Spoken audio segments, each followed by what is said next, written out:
And hello friends, we welcome you to another episode of Chapters here on Armstrong Television. Chapters is the show that profiles authors, editors, and publishers in the states of West Virginia, Ohio, and Kentucky. I'm Elliot Parker, and it's great to have you with us. We welcome back to the Chapters program today Daniel Foster. Daniel was with us a couple of years ago, back in the 2015 taping season, and he's been writing and publishing quite a bit more since our first visit with him, and we're delighted to have him back today to talk about his two latest books and what he's been up to since the last time he appeared on the program. And Daniel Foster was born in Tennessee, but he's lived most of his life in West Virginia. He's been a drafter and also been involved in organ donation services. He enjoys writing fantasy, novels, and he's published children's books and has written in all genres except romance and Western novels. And he's the author of Sidewinder and other tales as well. And we're here to talk about his two new books, Part 1 and Part 2 of the Brimstone series, really a fantastic science fiction fantasy series that I think you'll really enjoy not only listening to us talk about today, but also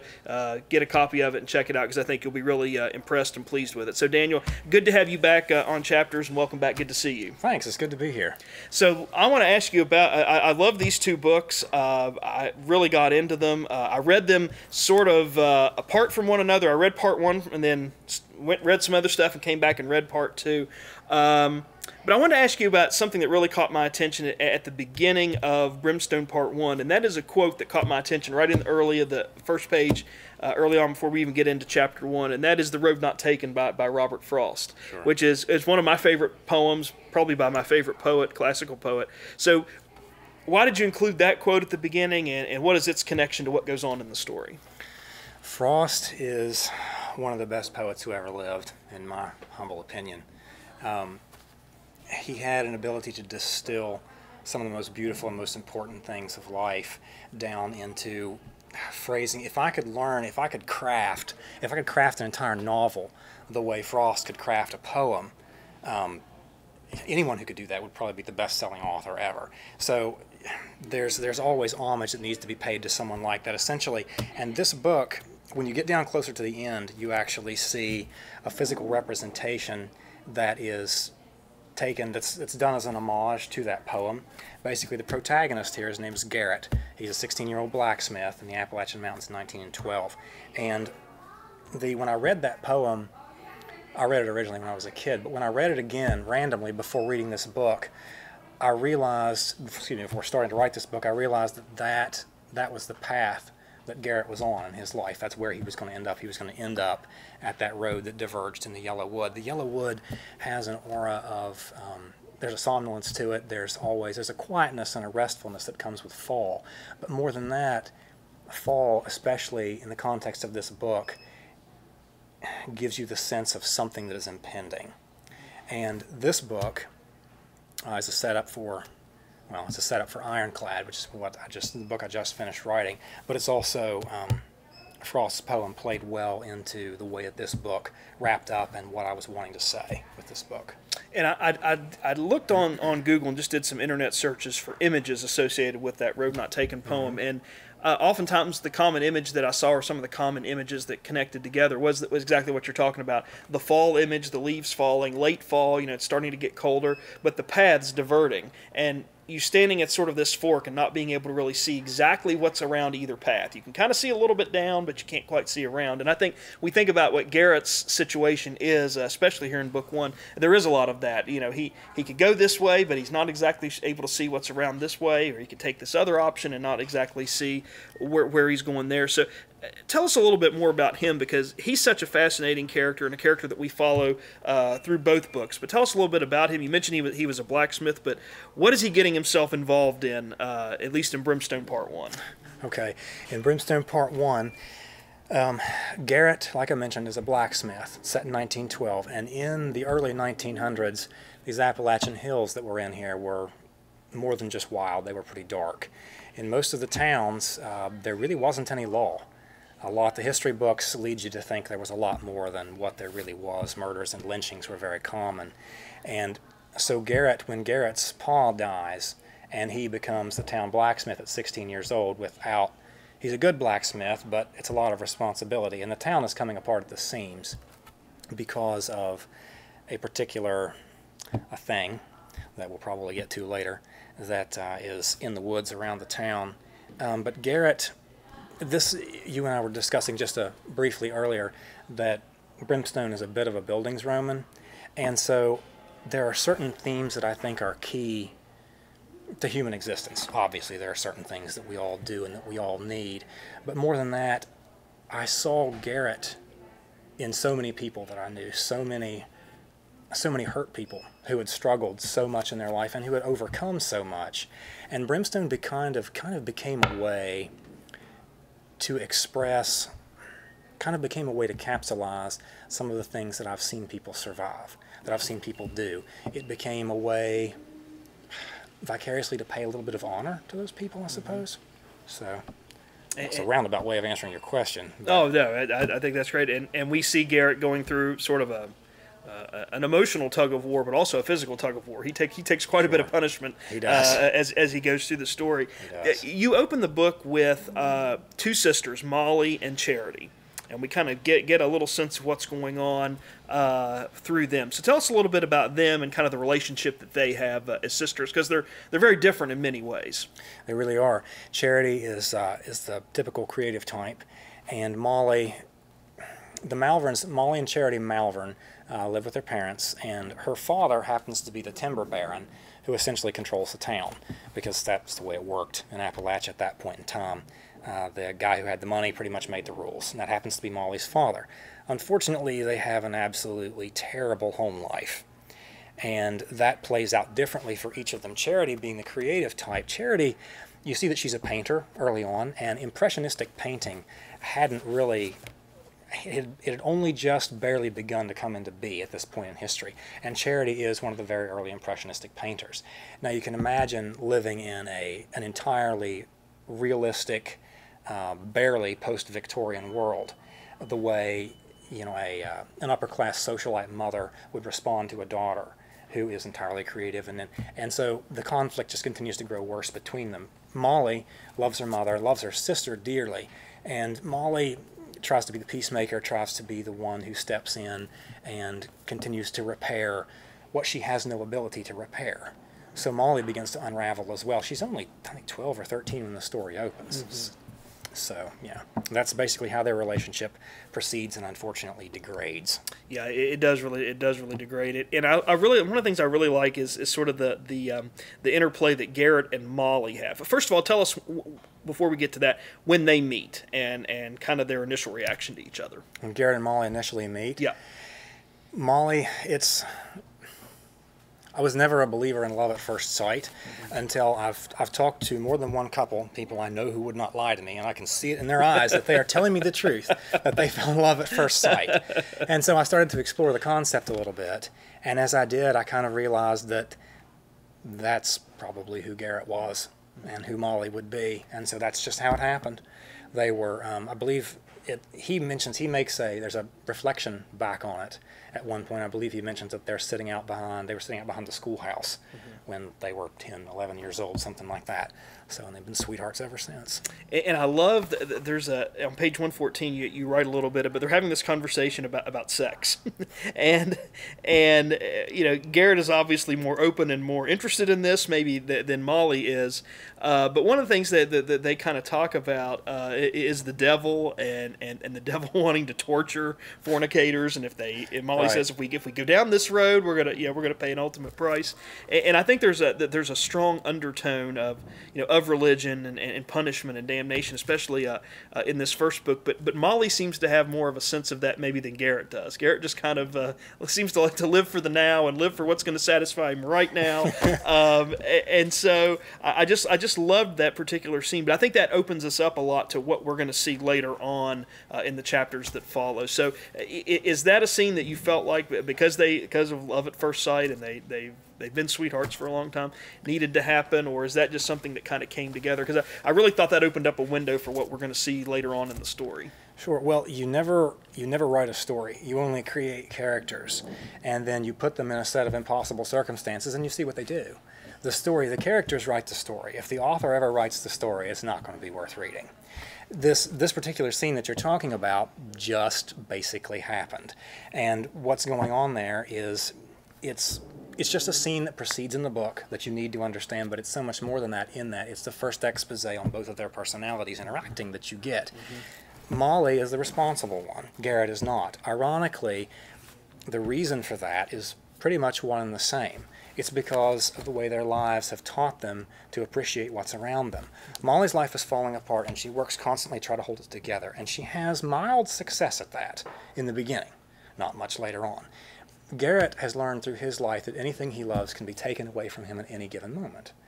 And so there you have the impulsiveness versus the, we need to stop and think this through and pay attention, you know. So. Yeah, and I just thought, I love that whole, those whole several pages there, because I thought it was a great expose into their personalities and how they banter back and forth. And as you get later on into the first book and into the second book, you see more of that personality. I came back to that scene a lot just because I felt like it revealed a lot. Cool. I wanted to ask you a little bit about the Hellheart, because we see that name pop up. Right. And we learn, midway through the story that the Hellheart has been keeping a grudge. So who or what is the Hellheart, first of all, and what is the grudge, and why is the Hellheart keeping this grudge? Okay. I'll have to do this without giving away the main turn in the story. The Hellheart, first off, this book takes place largely following Garrett's story, and thereby Molly's and Cherritt's story as well. But you get little flashbacks to Germany, Bedburg, Germany in 1589. And what you see there is, at that point, you learn the origin of the Hellheart. You learn where it is and what it came from, and you learn what Garrett actually is, because Garrett doesn't understand what he is. The Hellheart is... I can just tell you frankly what the Hellheart is. The Hellheart is my attempt, one of my many attempts to understand the difference between good and evil. And I know that sounds absurd. Black and white, what's the difference between right and wrong, left and right? They're opposites. And yet, so often they aren't. So often they coexist, so often they're almost inextricable in life. And the Hellheart is a physical representation of that, because you come to believe that it's the most terrible, horrible thing because of it's destroying everyone's life, including Garrett's, and yet at the end, you come to find out it wasn't what you thought it was at all.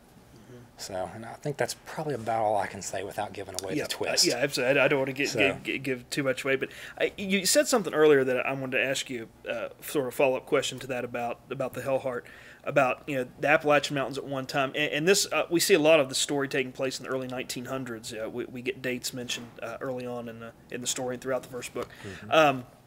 How much of the idea of the Hellheart and this idea of good and evil is tied back into Appalachian culture and our views of good and evil and sort of this dark period in history? Because it seems like Appalachians have this strong sense, or at least they feel like they have a strong sense of understanding what's right and wrong and what is good and evil, and we have a religious connection. Many of us do, people that are from here, and that they carry with them. So, did you find that the Hellheart kind of tied back into some of the Appalachian cultural experiences that you knew about and had, or is that just something that sort of sprang from somewhere else? No, you're right on top of it. The Hellheart, 1912 is not a random choice for the period to set this book, and it's not because Garrett, I just wanted Garrett to be a blacksmith. It's because, again, everything proceeds from the characters, and the characters are what they are. This is a typification, an exemplification, and this era itself exemplified these things you're talking about with Appalachian culture. They were never stronger, more pure. They were never better and worse at the same time. Again, there's that theme with the Hellheart. You hear that, you'll find that a lot in Brimstone, than they were at that point in history, right during the Georgian era. The year the Titanic went down, the year that man's innocence was lost, or whatever it was that they, and it did. I was raised here, so I think I understand our culture fairly well, at least from my perspective on it, and there are so many things about it that I think are wonderful and so many things that are damnable. And this book attempts to explore the synthesis between those two things that we live here that passerbys never see. People who come through here, they might see Southern hospitality, they might see our friendliness, they might see our eating habits, they might see a lot of different things, but unless you're willing to actually stay and ingrain yourself into the culture, you will never see the dichotomy that Appalachia is. That's I tried to bring to life here. So. And I think you did a great job with it. It was Thank you. really well done. One more character I want to ask you about in book 1, and then we'll get into some of book 2. Sure. Sarn. We see that name come up. Garrett's concerned about Sarn a lot, and thinks about him and talks to. So tell us a little bit about Sarn and his relationship to Garrett and what's going on there. Sarn, poor little Sarn. He's Garrett's younger brother, and Garrett and Sarn love each other to death. And they both are having such a rough time that they can hardly help one another. It's what they want to do more than anything else. They don't have, oddly enough, on the surface it looks like they don't have a normal brotherly relationship because they don't get into fights. They don't beat each other up. They don't do that stuff that brothers do. But the reason is the world is doing that to them. Mm-hmm. So what you see is the reality of a brother-brother relationship. My little brother is... I can't tell you how valuable he is to me. And so his relationship, Garrett's relationship to Sarn, shows you a little bit more if you don't have a brother, or if you happen to be female, and so you don't know what it's like to have a brother-brother relationship. It shows the reality of it, beneath the jabs and the insults and the occasional punches and all that sort of thing. Mm-hmm. So, and unfortunately, for most of us guys, it takes circumstances this extreme to actually bring the reality to the surface. Yeah, that's exactly right. That's an excellent point. So into book 2. So book 1 we finish up. I love the subtitle. Part 1, Die Trying. Part 2, Everything Burns. So here we go into book 2. No holds barred. That's right. There's no let up at all in the story. I want to ask you about chapter 4 in the second book because I think that this is really an interesting scene that kind of charts Garrett's path forward. He wakes up and he's got a group of people around him. He kind of wakes up. He's a little cloudy-headed, injured in some way. I don't think he has any clothes on. And the sheriff is standing around him. There's some other men standing around him. Garrett is sick, confused. I think he was naked, if I remember that correctly. Probably. So what's going on there? What happened to Garrett? Why is he in this position? And why are these men sort of looking down at him and standing around him? Okay. As we've alluded to, there's something going on in this story that is far from natural. And again, it's more a physical representation of things that normally are kept hidden. So in the physical representation of it, you have this town where people's livelihood is being destroyed, where their way of life is being challenged, and there's this thing that is, people begin to realize is preying on their town, methodically, intellectually. It's doing it intelligently. Animals are being torn apart in increasingly gorier and gorier ways until the town doctor winds up in pieces. And when that happens, no one wants to believe why it actually happened because it indicates what's really going on. So Garrett gets the blame because Garrett's pa was killed. It's the reason that Garrett, at 16 years old, takes over as the town blacksmith. Garrett's pa was killed, and they blamed that on a black bear. Garrett knew better, opened his mouth. Now he gets the blame for this one. Mm-hmm. So this is the reason Garrett is actually there is because Garrett attempts to take on things that he can't possibly handle. He tries to fix issues that he can't possibly deal with. He tries to save people that he can't possibly save. So, and that's how he ends up in the situation that he does with this thing in the end. Yeah. So. You and I talked before we started taping today about sequels and the challenge in writing sequels, and both you and I are in the midst of working on one, finishing one, and starting another one. And the challenge that comes from, these characters have certain traits and certain mannerisms and certain behaviors, but there needs to be some growth and something different about them. Sure. I want to go back and ask you about Molly, because we talked about her a moment ago and kind of how she is in the first book. How has she changed in the second book when we get back to visiting with her again? What are some of the changes, or how has she evolved a little bit as the story goes on? Okay, there's one major one immediately, but I can't. It's an instant twist right off the beginning in Ironclad, so I can't, which is the sequel to Brimstone, so I can't give that away. But Molly has learned her limits based upon what Brimstone does, based on what happens in Brimstone and what Molly ends up being forced to do, the choice that she ends up having to make. Molly has finally learned her own limits, and the problem with that, as often happens with people like Molly, is she's almost unable to accept those limits in certain ways because it means that her life and Garrett's life and the way their lives interact are going to proceed in a way that she's not happy with, but that she doesn't truly have the power to correct. when somebody has something that they want, like Molly, a life with Garrett, a family, all that sort of thing, that she can't seem to get a hold of no matter what she does, that it's the most important thing in the world, then the person begins to unravel a little bit. And through most of Ironclad, Garrett and Molly are separate, seriously separate, not living in different houses. Garrett's on a battleship headed across the Atlantic. So yeah, Molly learns a lot, and I think that she'll make it, but I can't tell you that for sure, because again, I'm not writing the story. She has to finish making her choices. Understand. So, and I love how you phrase that too. She has to make her choices, because you're so right. You know, we establish the skeleton and the storyline, but watch the characters go in their own direction. Right. I know you and I've talked about that so often, about how that happens. I love the way you describe the creature on page 160, and I love it because just like you do with everything, with all your books, so, you know, we get just a little bit, but not too much. We're still allowed to kind of fill in the gaps with our own thinking. But you write, the creature's humps of shoulder muscle flexed, and it turned its black, hell-lit eyes down on him. Its long, ragged claws sit out of the ends of its fingers. I mean, this is a frightening, terrifying thing that Garrett is really facing here. But there seems to be kind of a deal that they're kind of making. On page 161, Garrett kind of makes a statement, "One chance to save her, I'll strip the flesh from her bones 1 inch at a time." Garrett goes on to say, "No, wait," has a hand over his ear. The creature began to drive images into his mind. What's going on there? Because you mentioned the creature's got this power to mentally kind of manipulate. What's going on in that particular scene, and what's this negotiation that Garrett and the demon or the entity, or I say demon because it reminds me of a demon in that description. But what are they doing here? What's going on in that little interplay between them? No, a demon is not a bad description, because this creature is, without saying too much, again, this creature is a hybrid, is what it is. And what's going on here is you picked a section that's basically, that's the crux of the book. That's the turning point. And what has happened here is that the creature has taken Molly, and it has given Garrett an impossible choice. The final choice: either she dies or he does something for which she will never forgive him. So that's what's going on in that scene, and that's the resolution. The answer to that question is what makes Brimstone worth reading, in my opinion. Absolutely, because you get everything answered, but still more develops as you go forward. You're exactly right. So I want to ask you, Daniel, there's a couple questions about craft. Now that you've written these two books, and I know you're working on some other things that we'll talk about here in just a minute.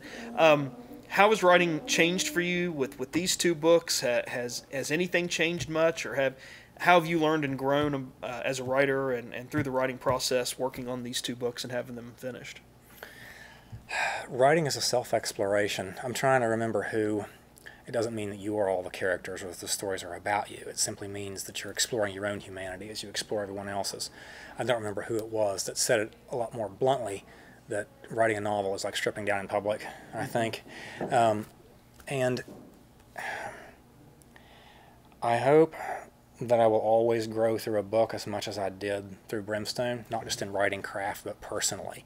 Like in Ironclad, the sequel to this, I've been all over the United States doing research for that book, because most of the information I needed is lost. Google does not know everything, regardless of what it thinks. Try Googling the coal capacity on a particular battleship from 115 years ago. It doesn't have a clue. But I think everybody that I've met has had something that's similar to writing in their life. Everybody has, you can call it a gift, you can call it a calling, you can call it whatever you want, but there is something that a person can do that allows them to proceed on their development and to become, not just to become more, but to become better, to become a better person. And that, without being too dramatic, I may be way past too dramatic, but that's what I hope that's what I hope my writing does for me, and what I hope more than anything that it does for anybody who reads the book. I hope that it helps them to understand that it's okay to do that thing, and to be that thing, and to see, because Brimstone is naked and ugly in a lot of ways. There are a lot of parts of this book that some people who are more sensitive will struggle to read. But it's honest, and I think that's probably the biggest lesson that this book taught me, is about honesty. If a writer cannot be honest with himself, then he can't be honest with his readers, and that is the worst failing a writer can have. Yeah, I think that's an excellent point, and readers know that too. They do. Smart readers will know if you are gaming them in that way. Opposite of that, yeah, very good. So you're working on the sequel to this, that I guess will be part 3. So how far along in the process? Are you totally finished, in the midst of it? Where are you with that? Oh, well, I should actually say at this point, both of these have been rebound into one book. So if you're actually looking for Brimstone, don't look for part 2. You just get Brimstone, you've got it all now. Okay. So Ironclad will be the same way. It'll be one large book. And I'm done. I'm done with it. There's a little bit, I'll do a little post-polishing after my editor gets done looking at it, but I'm finished writing the book. So I would hope that it would be released within the next 4 months. We'll see. Okay. So yeah. So what are you working on next? Well, I'm writing Vertigo right now, which is the sequel to Sidewinder, which is the one that you and I talked about last time I was here. Yes, absolutely. So, and I'm having a hoot with that book. It's a lot of fun. Good, very good. So in our final moments, Daniel, if someone wants to get in contact with you to talk to you about your books, talk to you about Brimstone, talk to you about the sequel to Sidewinder, just to get in contact with you, how can they get in contact with you, and where can they get copies of your books? Okay. Facebook is the easiest way to get in contact with me. Just Daniel Foster Author at Facebook. And you can... what was the second question? I was blanked out on you entirely. Where can they get the books? Where can they get your books? It's kind of important. Amazon. Amazon's the easiest way. Just search my name and then the book title, Daniel Foster Brimstone or Daniel Foster Sidewinder, and it'll be the first thing that pops up. Daniel Foster has been our guest here today on Chapters. We're talking about all of his recent projects that he's been up to since he was with us back in 2015. The 2 books we've been talking about today are Brimstone. Part 1 is Die Trying. Part 2 is Everything Burns. And as he mentioned, now bound together in one book, so you don't need 2 separate books. I feel like I've got the collector's item here because I've got them when they were 2 separate books, but they were a fantastic story, outstanding characters, wonderful storytelling from start to finish, and I would encourage anybody who's looking for some good science fiction, fantasy type genre to check these out, and to check out Sidewinder, and to check out everything that you've done, because it's just excellent. I think no reader will be disappointed. So congratulations on your 2 books, and as you keep publishing more, we'll have you back on to talk about it. So thanks, Daniel, for coming on. Thank you. I appreciate it.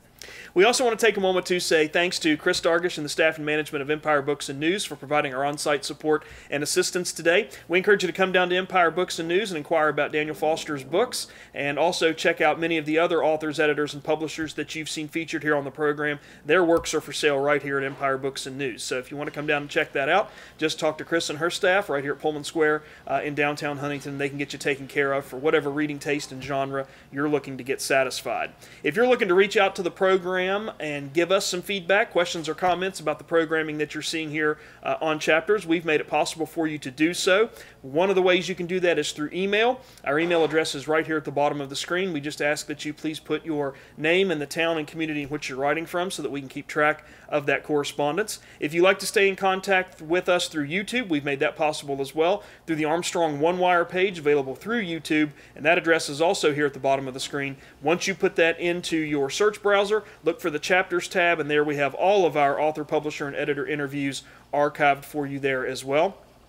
And if you're a user of Facebook, we've made it possible for you to stay in contact with the program through Facebook. All you need to do is go to facebook.com/chapters, and from there we have our most recent episodes archived for you there on the Facebook page, and you can share those to your Facebook page. You can comment and interact with other viewers of the program and use all those Facebook features right there per episode. So if you like Facebook, you like YouTube, you like email, we've made it possible for you to keep in contact with the program through one of those means, or a couple, or all 3 of those means. And we know many of you have done that, and we do appreciate all the support, the resharing, the reposting, and everything that you do to interact with us and keep spreading the word about the programming here on Chapters. So we appreciate all of your efforts very much. That will do it for us this time on Chapters, but please come again next time, and in the meantime, stay tuned to this station for news and views that impact you and your community.